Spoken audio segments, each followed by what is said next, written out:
não sei se aconteceu com todos vocês, mas eu cresci num ambiente que, quando eu aprendi sobre o Natal, sobre Jesus, sobre o presépio, os pastores, ao mesmo tempo, eu colocava uma meinha colorida na janela para o Papai Noel vir com o presente. As histórias na nossa infância se misturavam. E da mesma forma que a gente via na igreja, às vezes a encenação do nascimento de Jesus, na missa, né, no caso de alguns, ou em filmes que você assistia na sessão da tarde, sobre Jesus, o nascimento de Jesus, ao mesmo tempo, você ia passear no shopping e encontrava tudo isso, encontrava o presépio, encontrava os reis magos, e aí tinha ainda tem, né? Um trono lá do Papai Noel, e que você ficava na fila para você sentar no colo e tirar foto com o Papai Noel. Foi só eu que passei por isso ou alguém mais já passou? Todo mundo, né? Tá bom. Aí a gente vai crescendo e a gente descobre algumas verdades sobre o Papai Noel que nos constrangem.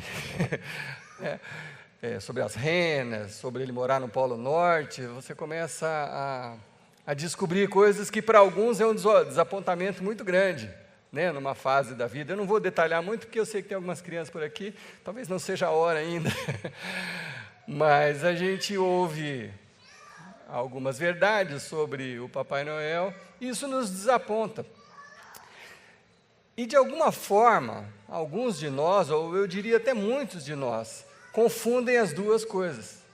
Da mesma forma que você acaba se desapontando com a história do Papai Noel, você começa a achar que talvez a história do Natal não seja exatamente daquele jeito também, porque ela, de alguma forma, é fantasiosa, parece um filme do Tolkien, né? O Senhor dos Anéis. Então, assim, anjos que vieram para os pastores e anunciaram e cantaram hosanas nas alturas, está vindo salvação sobre o mundo, e um anjo que apareceu para uma pessoa e depois para outra pessoa, e aquela manjedoura, e magos, né? Magos astrônomos, que à distância viram pelas estrelas um sinal nos céus, indicando que eles deveriam ir para aquele lugar. Muitos de nós, ou alguns de nós, começaram a sentir que talvez essa história também fosse um pouco fantasiosa, não fosse exatamente daquele jeito, porque você cresceu com aquelas duas histórias ao mesmo tempo. Bom, se você quiser saber a verdade sobre o Natal, e sobre o que significa o Natal, e vamos chegar lá no final da série sobre o que significa um Natal perfeito, você precisa investigar. E, obviamente, o lugar de você investigar é a Bíblia. Então, se você for atrás da história do Natal, investigar um pouco mais a fundo, você vai descobrir, primeiro, que o Natal não começa com um casal e um jumentinho indo para Belém, para fazer um recenseamento e tal. Não começa aí a história do Natal. Nesse livro, a história do Natal começa 2000 anos antes. A história do Natal começa lá com Abraão. A gente conhece a história de Adão e Eva, conhece o pecado da humanidade, sabe que por um tempo Deus não se comunicou mais com os humanos, com as pessoas, e em Abraão, Deus escolheu Abraão para voltar a se conectar. E Deus procura Abraão, e a primeira coisa que Deus fala para Abraão Deus faz uma promessa de bênçãos para Abraão e para a sua posteridade. Deus fala assim, olha, através de você e da sua geração, dos seus filhos, netos e bisnetos, toda a terra será abençoada. Deus começa assim o seu diálogo com Abraão. E aqui começa a história verdadeira do Natal, porque é Deus procurando a humanidade de novo para um relacionamento, algo pessoal. E aí, eu já preguei especificamente sobre esse assunto, né? Abraão não tinha nem filho, como é que a geração ia ser abençoada? Já era velho, a esposa era estéril, idosa, mas aí eles tiveram um filho, Isaac, e Isaac foi abençoado também, depois Isaac teve filhos, Jacó, filho de Isaac, foi muito abençoado também. E Deus foi cumprindo a sua promessa. Jacó teve um filho também, um dos 12 filhos, chamado José, que foi governador do Egito. Então Deus estava comprovando que o que ele prometeu, ele estava cumprindo. Deus foi abençoando a geração de Abraão e foi cada vez aumentando mais o número de pessoas. Com licença, só um minutinho. Dá para diminuir um pouquinho a luz aqui? Eu não estou quase não conseguindo ver as pessoas mais. Vocês estão aí ainda? Não sei se vocês aí já tinham se levantado e tal. Obrigado. Agora eu estou vendo, hein? Não se levantar. Enfim. Deus começou a cumprir a promessa que ele tinha feito a Abraão. E Deus queria uma coisa muito curiosa e interessante. Ele queria que nós, humanidade, soubéssemos o quanto Ele nos amava. Isso se tornou para Deus um dilema. Como que eu vou mostrar para essas formiguinhas nesse planetinha Terra que eu os amo? Como que eu vou fazer isso? E aí Deus começou a se comunicar conosco.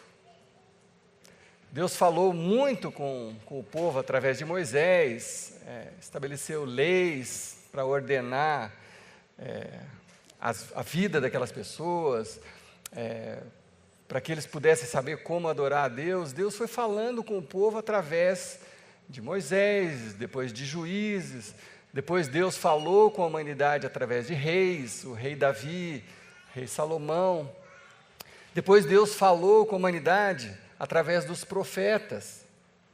Deus mandava recados diretos, conversava com essas pessoas, falava com eles e mandava recado. Então, Deus queria se comunicar com a gente, queria que a gente soubesse que Ele nos amava. Da mesma forma que acontece na minha casa e na casa de qualquer um aqui que é pai. O que a gente quer com os nossos filhos? A gente quer que eles saibam o tanto que nós os amamos. E eu sei que na minha casa, ou na casa de vocês, provavelmente acontece a mesma coisa. Eu acho que às vezes a minha filha, o meu filho, eles vão dormir, eles ficam imaginando assim, que eu e a mãe, a gente fica tramando a noite inteira como é que nós vamos atrapalhar a vida deles no dia seguinte. Né? Às vezes o filho tem essa impressão do pai, né? Só não pode isso, não pode aquilo, não pode aquilo. Então eles acham que antes de dormir, eu e a Kelly, a gente pega uma listinha, como é que a gente vai, né, fazer mal para a Luísa e para o Davi. Não é assim, né? Não é assim. Minha filha está ali. Mas o que a gente quer dos nossos filhos? A gente quer que eles saibam que a gente os ama muito. Porque se eles entenderem isso, eles vão confiar em nós. Certo? Se eles entenderem que a gente os ama muito, eles vão confiar em nós. E eles confiando em nós, eles vão nos obedecer, vão seguir as instruções. Eles vão entender que a gente quer o melhor deles. Então é exatamente assim com Deus. O dilema de Deus era esse: como que eu vou fazer eles entenderem que eu os amo, para que eles possam confiar em mim e assim a gente ter esse relacionamento e eles possam seguir as minhas instruções. Então Deus foi falando com a humanidade durante 2000 anos. E aí chegou a época dos profetas, Isaías, Jeremias, Ezequiel, Daniel. Deus falou muito através desses homens. Se você ler o livro de Isaías, 700 anos antes do nascimento de Jesus, você vai ver as revelações que Deus fez a Isaías sobre o nascimento de Jesus, sobre a promessa, são impressionantes. Parece que você está lendo a história de Jesus escrita depois de Jesus. E eram profecias que Deus tinha dado a Isaías. Então Deus foi tentando falar com a gente. Depois entraram os profetas menores, Naum, Abacuque, Miqueias, até chegar a Malaquias, que foi o último dos profetas com quem Deus falou. E a partir de Malaquias, houve um silêncio de 400 anos, ninguém profetizou em nome de Deus, e uma vez eu já fiz uma pregação exatamente sobre esses 400 anos de silêncio aparente de Deus, quando, na verdade, muita coisa estava sendo preparada para a chegada de Jesus. Então, Roma era super poderosa à época, e era um império, o maior império do planeta, e as guerras se acalmaram, porque o império ficou muito poderoso, ninguém queria guerrear contra Roma, então estabeleceu-se o que eles chamavam de Pax Romana. Estradas foram sendo construídas, que contribuiu depois para o ministério de Jesus também, infraestrutura das cidades. Nesses 400 anos, houve também essa preparação para o desfecho, para o grande dia, quando Deus ia fazer a maior obra dele aqui na terra. O apóstolo Paulo, que a gente fala muito dele aqui, mas não é uma coincidência, só porque meu nome é Paulo, eu falo de Paulo. Não, o apóstolo Paulo é o maior dos escritores da Bíblia, o maior em termos de mais livros, 13 livros da Bíblia são escritos pelo apóstolo Paulo. Então tem muita coisa do apóstolo Paulo sobre Jesus, sobre os ensinamentos de Jesus Cristo. Então ele conta essa história, e Paulo, eu falo muito dele aqui, vocês sabem, ele era um perseguidor de cristãos, ele odiava os cristãos, até ele ter um encontro com Jesus, sobrenatural. E Paulo era um profundo conhecedor das leis, da religião judaica e das leis de Moisés, sabia de cor. Naquela época, as criancinhas aprendiam a decorar a Torá, os primeiros livros da Bíblia, eles sabiam de cor. Paulo era um mestre, então ele sabia, do começo ao fim, todo o que a gente conhece hoje sobre o Velho Testamento, Paulo conhecia.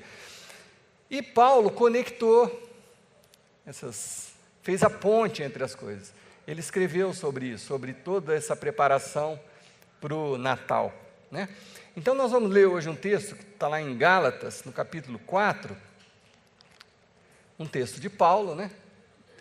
E quando ele vai explicar essa conexão que aconteceu.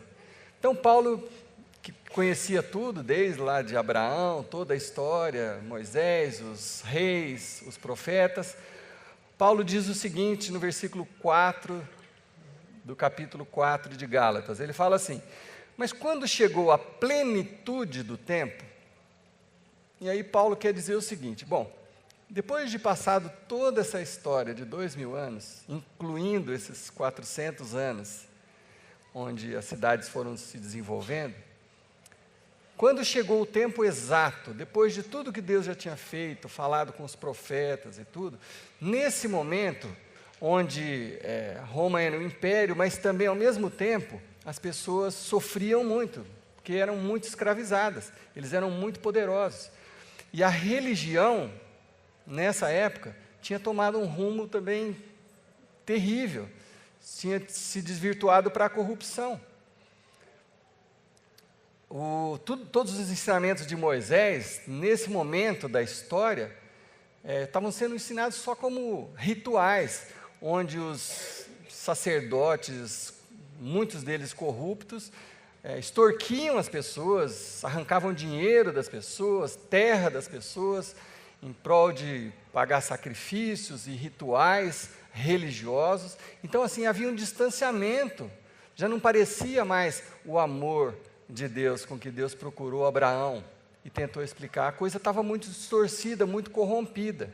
Então, Paulo diz, nesse momento, onde as coisas estavam exatamente dessa forma, o que aconteceu? Quando chegou a plenitude do tempo, Deus enviou seu filho, nascido de mulher, nascido debaixo da lei.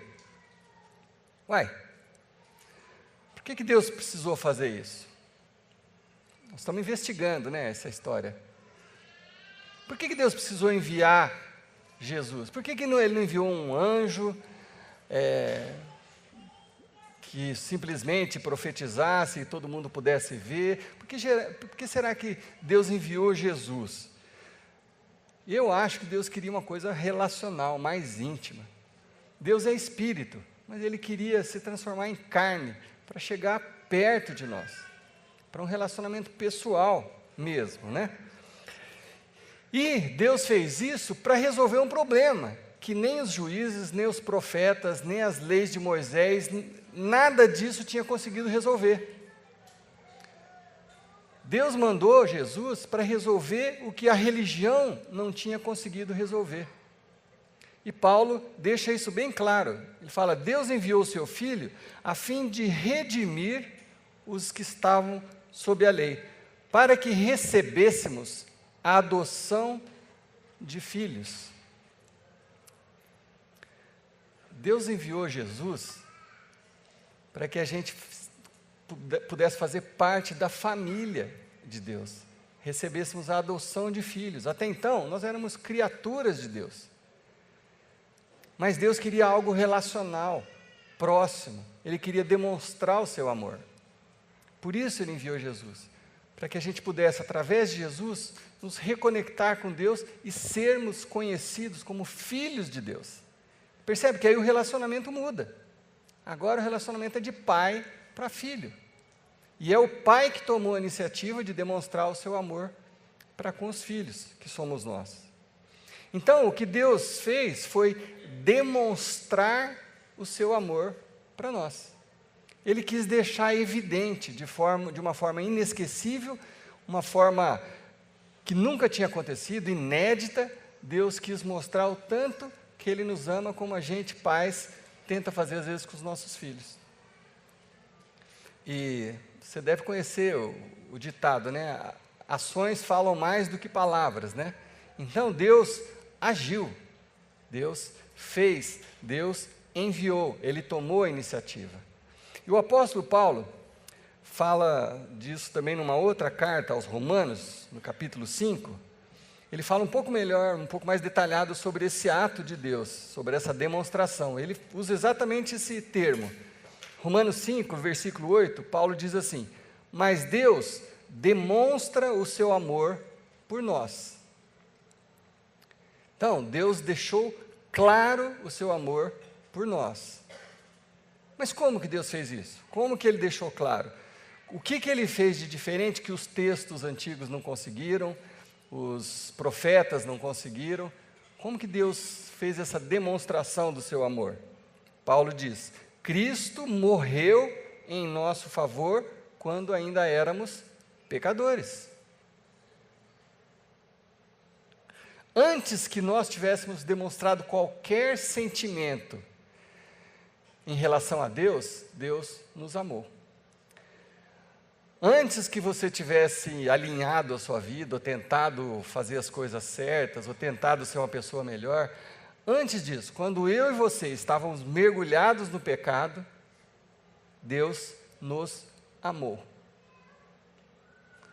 E Cristo morreu em nosso favor nesse momento. Mas aí vem uma pergunta interessante para você que está investigando essa história do Natal. Vem uma pergunta curiosa, que talvez você nunca tenha feito. Por que Jesus precisou morrer? Por que Jesus precisou morrer? Não bastava Jesus vir e anunciar: todos estão perdoados. Todo mundo batia a palma, né?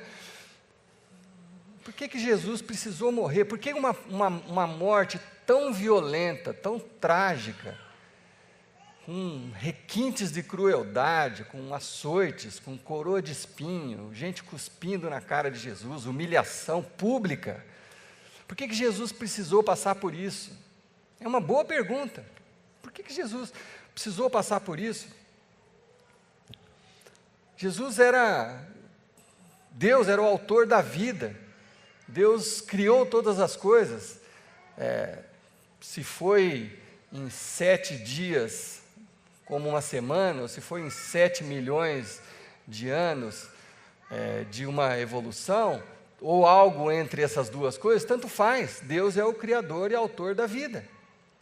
Se Deus é o autor da vida, por que Jesus precisou morrer? Os discípulos de Jesus ficaram indignados com a morte de Jesus. Quando Jesus morreu e o povo condenou Jesus à morte, depois Jesus ressuscitou, os discípulos, Pedro, João, Tiago, todos saíram às ruas indignados. Eles gritavam o seguinte: vocês negaram publicamente o santo e justo e pediram que lhes fosse libertado um assassino, Barrabás, né? Lembra da história? Vocês Vocês clamaram, vocês povo, vocês disseram, entre Jesus e Barrabás, vocês escolheram um assassino para libertar. E mandaram crucificar Jesus. Pedro estava indignado. Vocês mataram o autor da vida. Mas Deus o ressuscitou dos mortos e somos testemunhas disso. Por que Jesus precisou morrer? Por que precisou passar por essa humilhação? A única e melhor resposta que eu posso dar a essa pergunta é a seguinte: você não consegue demonstrar amor sem um sacrifício. Você não consegue demonstrar amor sem um sacrifício. Hoje em dia, todo mundo se ama, né? Você vê lá no WhatsApp, coraçãozinho, te amo. É fácil falar eu te amo hoje em dia, né? Mas você vai saber se uma pessoa te ama ou se você ama uma pessoa a hora que você precisar fazer alguma coisa por ela ou ela precisar fazer alguma coisa por você. É aí que você vai saber. A hora que a pessoa precisa dedicar um tempo especial para você, te dar o que ela não tem, se sacrificar, passar noites com você no hospital, ou ir levar uma cesta de alimento na sua casa. É na hora que você precisa, é a hora que tem um sacrifício, é que você descobre quem te ama e quem você ama.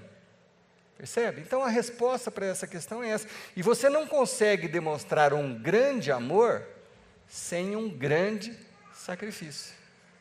Foi isso que Deus fez. Como que eu vou demonstrar um amor enorme? Eu preciso de um grande sacrifício para mostrar esse amor. O amor precisa ser demonstrado para ser percebido. O amor que não é demonstrado não é percebido. Então Deus precisou disso. Então só quando você se sacrifica por alguém é que você consegue demonstrar o seu amor por aquela pessoa. Então exatamente foi isso que Deus fez. Exigia que fosse um sacrifício. A questão exigia que fosse difícil, tenso, complexo, para que ficasse evidente, para que Deus deixasse nenhuma dúvida do amor dele para comigo e para com você. Paulo vinha dizendo isso, né, em Romanos, um versículo anterior ao que nós lemos.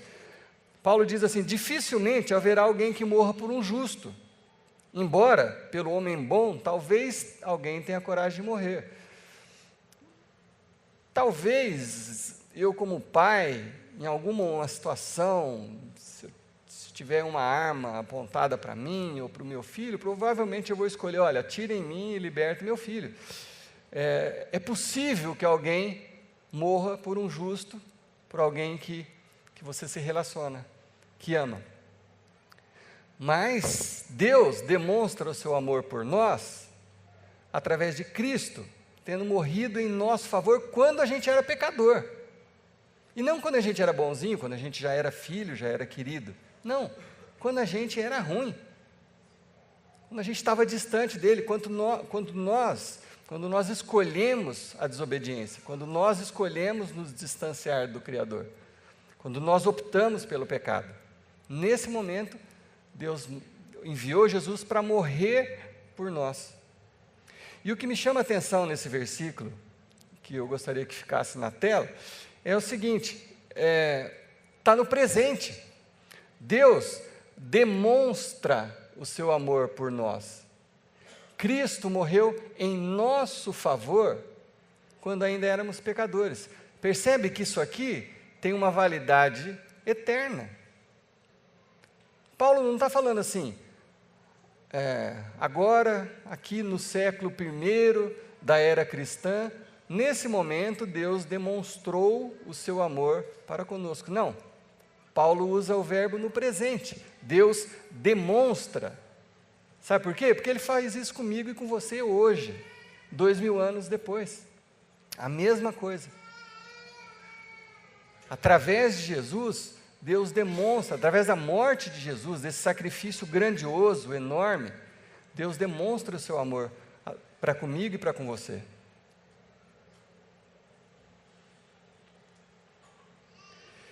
E o desenrolar dessa história, a continuação dessa história, você conhece. Como se Paulo estivesse dizendo, quando chegou a plenitude do tempo, na hora ideal, na hora certa, um judeu, carpinteiro, ficou sabendo que a noiva dele estava grávida. E aí, quando ele soube disso, enquanto ele começou a pensar o que ele ia fazer, porque ele não tinha tido relações com ela, imagina o que passava pela cabeça desse carpinteiro. Enquanto ele pensava sobre isso, um anjo apareceu para ele e disse o seguinte: Deus enviou uma mensagem para esse homem: José, filho de Davi, não tema receber Maria como sua esposa, pois o que nela foi gerado procede do Espírito Santo. Ela dará à luz a um filho, e você deverá dar-lhe o nome de Jesus, porque ele salvará o seu povo dos seus pecados. Tudo isso aconteceu, olha Paulo ligando os pontos da história, tudo isso aconteceu para que se cumprisse o que o Senhor dissera ao profeta. E aí Paulo se refere a Isaías, 700 anos antes. Isaías falou essas palavras: a virgem ficará grávida e dará à luz um filho. E lhe chamarão Emanuel, é a simbologia do nome. Emanuel, que significa o quê? Deus conosco. Deus criou um plano perfeito para o Natal. Um plano que se desenrolou durante 2000 anos para chegar naquele dia onde Jesus nasceu. Onde o Deus veio e incorporou num bebezinho, sob a lei, veio do ventre de uma mulher. Esse Deus habitou entre nós. E o significado da vinda de Jesus é esse: é Deus conosco, querendo um relacionamento conosco, sendo nós ainda pecadores. É Deus demonstrando o seu amor por mim e por você, através de um grande sacrifício, para que eu e você pudéssemos receber o perdão dos nossos pecados, para que eu e você pudéssemos, compreendendo esse amor, confiar nesse Deus que fez tudo isso. E quando você dá esse passo de confiar nesse Deus, a sua vida começa. Aí que a sua vida começa de verdade. Quando você faz as pazes com o seu Deus, quando você recebe esse amor, quando você recebe esse Jesus no seu coração, as coisas começam a se transformar de dentro para fora. Então eu quero encerrar essa primeira mensagem dessa nossa série de Natal, orando por todos aqueles que estão aqui essa noite, precisando se reconciliar com Deus. Eu quero orar com você que talvez nunca tenha dado esse passo, de falar: Deus, puxa, agora eu entendi a diferença entre o Papai Noel e o Deus Criador de todas as coisas. Agora eu entendi o que foi que aconteceu ali há 2000 anos. Agora eu entendi esse amor. E eu quero esse amor dentro de mim. Então eu quero que você ore.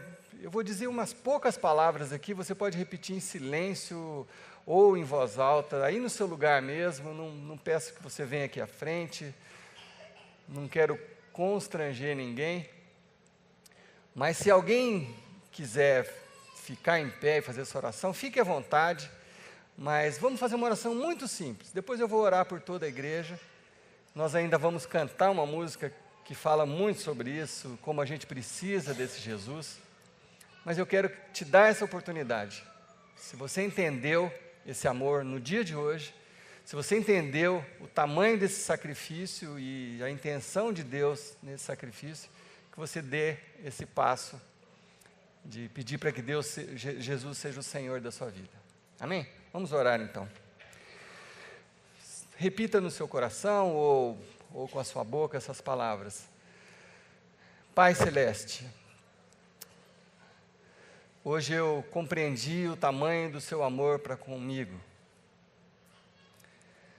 E eu quero declarar com a minha boca que eu recebo esse Jesus no meu coração. Quero declarar com a minha boca que eu creio que Jesus morreu naquela cruz pelo meu pecado. E que esse sacrifício enorme que Jesus fez foi para demonstrar o amor enorme que o Senhor tem por mim. Então eu aceito o Senhor como Salvador e Senhor da minha vida nessa noite. Em nome de Jesus, amém. Pai, que o Senhor fale aos nossos corações todos os dias, que o Senhor nos lembre, Senhor Deus, dessa história fabulosa do Natal. O Senhor nos relembre a cada manhã o tanto que o Senhor nos ama, o tanto que o Senhor se sacrificou por nós, para que a gente possa responder a esse amor, Pai.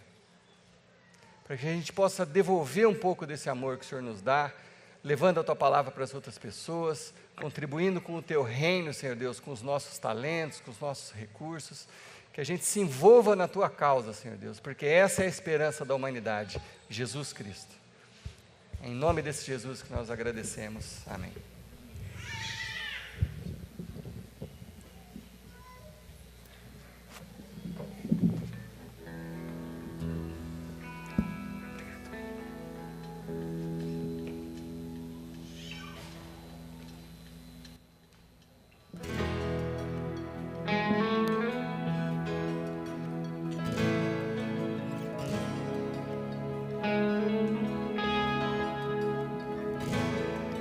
Me escutas quando clamo e acalma o meu pensar.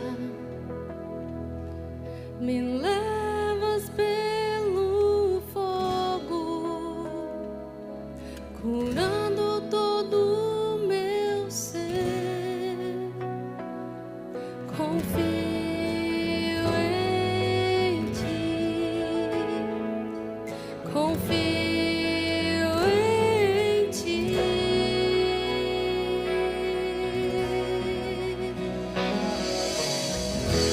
Creio que Tu és a cura, creio que és tudo para mim.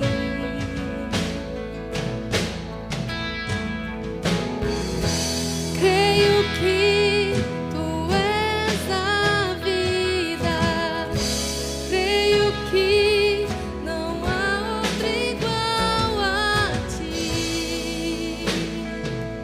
Jesus, eu preciso de Ti.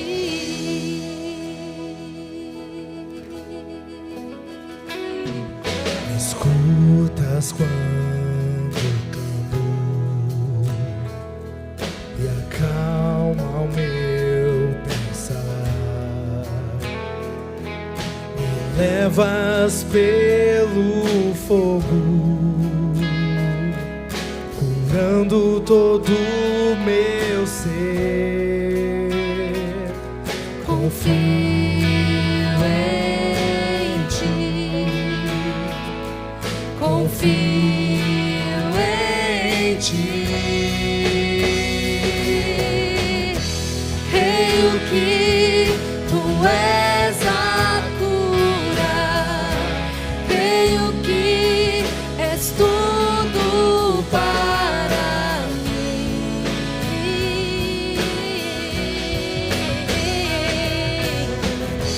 Creio que Tu és a vida, creio que não há outro igual a Ti.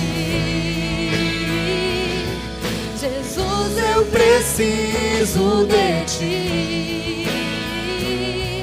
Não há outro igual a Ti.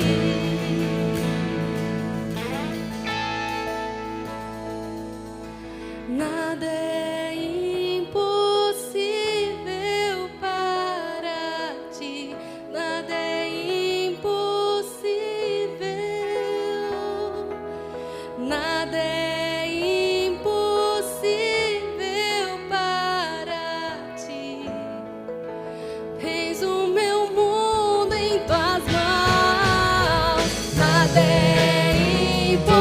impossível para ti, nada é impossível, nada é impossível para ti. Eis o meu mundo em tuas mãos, creio que tu és a cura, creio que és tudo para mim.